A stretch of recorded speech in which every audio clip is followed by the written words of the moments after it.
In verse 1, it says that they had been suffering through a season of barrenness. In verse 2, the encouragement comes as the word of the Lord comes to his people. He calls them to prepare themselves for a season of expansion, growth, and faith in God's promises.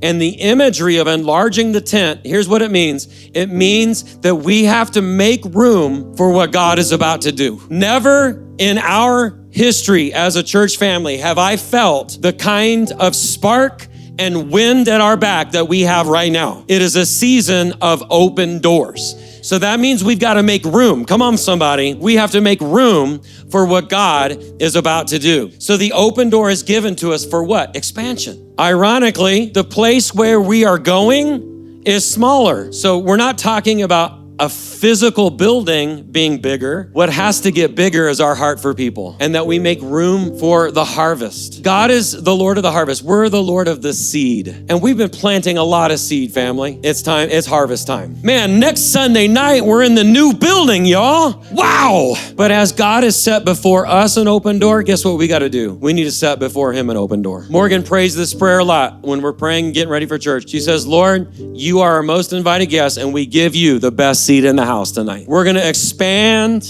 and make room for people. We're going to expand and make room for the presence of God. We're going to expand and deepen our commitment to the principles of God's word.